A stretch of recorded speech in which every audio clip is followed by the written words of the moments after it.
नमस्कार मित्रांनो, हे नवीन किर्लोस्कर कंपनीचं मशीन घेतलं. तर याची थोडक्यात तुम्हाला माहिती सांगतो मी.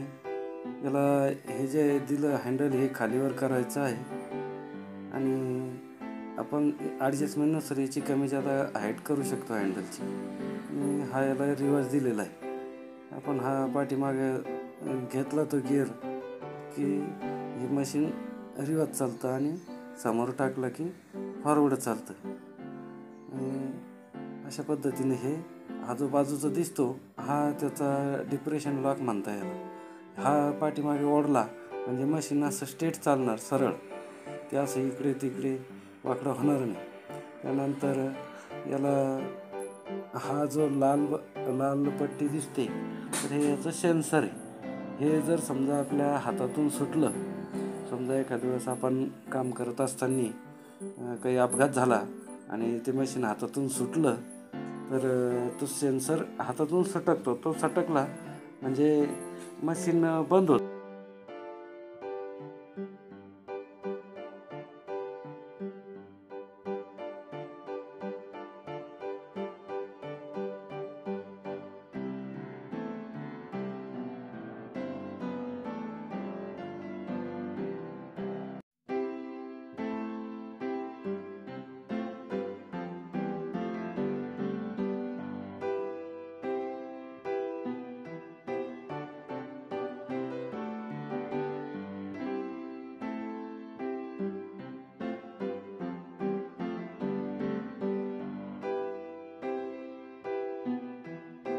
परत हे हँडल आपल्याला इकडून सुद्धा घेता येतं. असं हे इकडून आहे ना, हे असं दाबून इकडच्या साईडला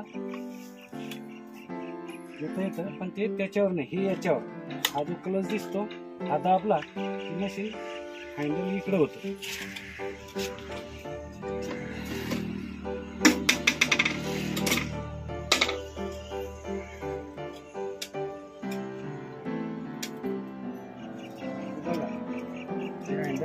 असं इकडे होतं, इकडे सुद्धा होतं, पण याच्यावर हा दाबला मशीन हे हँडल इकडे होईल.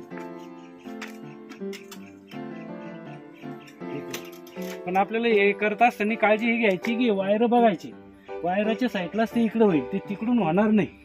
आणि हे जे गिअर दांडे आहे हे गिअर दांडे सुद्धा आपल्याला काढून घ्यायचे आहे. त्याच्या बाजूच ते मशीन हँडल आपल्याला तिकडे समोरून घ्यायचंय. नाही तर त्या गिअर दांड्या चालू असल्यावर मशीन आपण सरळ समोर हँडल समोर घेऊ शकत नाही. अशा पद्धतीचं हे किर्लोस्करचं मशीन आहे.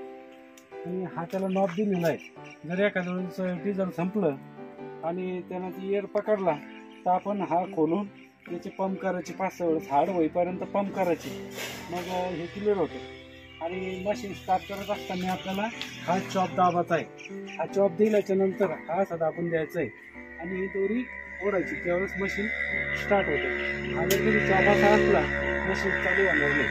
तर हा चॉप इथं पाहिजे आणि ही पट्टी सुद्धा इथं दबलेली पाहिजे. हे सेन्सर आहे, हे मशीन आपल्या अंगावर येऊ शकत नाही ना. एखाद्या वेळेस आपल्या हातातून मशीन सटकलं तर मशीन मागे येत नाही, जे बंद होऊन जातं. हे वरती झालं म्हणजे मशीन स्विच होतं. अशा पद्धतीचं एक किर्लोस्करचं मशीन आहे. आपल्याला कसं वाटलं बघा.